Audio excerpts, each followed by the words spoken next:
জীবনের প্রতি মুহূর্তেই আমাদেরকে সিদ্ধান্ত নিতে হয়। যদি আমরা সঠিক সিদ্ধান্ত নেই তাহলে আমাদের জীবন সুখী সুন্দর হয়ে যায়। আমরা যা চাই তাই করতে পারি। এই সিদ্ধান্ত নেওয়ার ব্যাপারে অনেক রকমের টেকনিক রয়েছে, অনেক রকমের সাইকোলজিক্যাল মেথড রয়েছে। সবচেয়ে বড় বিষয় হলো যে ব্যক্তিটা শিক্ষিত নয়, যে ব্যক্তিটা psychology, sociology, philosophy, social communication, এত আর্টিফিশিয়াল ইন্টেলিজেন্স, ইমোশনাল ইন্টেলিজেন্স এগুলোও বুঝে না, তাকেও কিন্তু সিদ্ধান্ত নিতে হয়।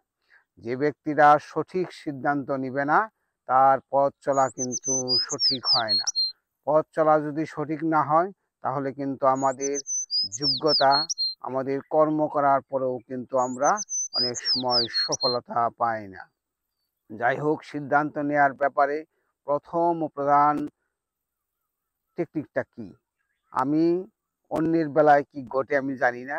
আমি ব্যক্তিগতভাবে প্রথমে এই জিনিসটাকে অবজেক্টিভলি চিন্তা করার চেষ্টা করি এবং সাধারণত সিদ্ধান্ত নেওয়া হয় মানুষের সঙ্গে কমিউনিকেশনের ব্যাপারে, বিজনেস টার্মসের ব্যাপারে, কোনো একটা পরিকল্পনা করছেন সেটার ব্যাপারে, তাই না? যে এই বিষয়টাকে যদি আপনি অবজেক্টিভলি চিন্তা করেন যে আমি যদি এই জিনিসটা হয় তাহলে কি হবে এবং না হলে কি হবে। অনেক সময় অনেক মানুষ চালাকি করে নিজের পক্ষে সিদ্ধান্ত নেয়, সেটা দিয়ে যার সঙ্গে সিদ্ধান্তটা নেবেন অথবা যে বিষয়ে সিদ্ধান্ত নেবেন সেটা যদি আপনার পরিস্থিতির অনুকূলে থাকে, চালাকি করে নেওয়ার পরে কিছুদিন করার পরে কিন্তু সেখানে একটা ঝামেলা তৈরি হয়। আমি পার্সোনালি দেখেছি অনেক মানুষ খুবই চালাক চতুর এবং সে অনেক প্রকার কৌশল করে নিজের পক্ষে সিদ্ধান্তটা নেয় এবং এই অনেক বড় বড় ক্লায়েন্টও তৈরি করে।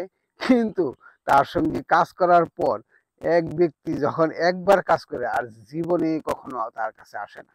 কোনো ব্যক্তির সঙ্গে যদি আপনি কখনো দিতে যান, কোনো প্রকার চুক্তিতে যান, তখন আপনি যাতে এটার ভিতর কোনো রকম দ্বন্দ্ব, বিদ্রোহ অথবা কোনো রকম ভিন্ন মত গড়ে না ওঠে এবং যুগপতভাবে দুজনেরই লাভ হয়, এই বিষয়টাকে যদি পার্টি দেন তাহলে এই সিদ্ধান্তটা হবে সঠিক এবং সুন্দর।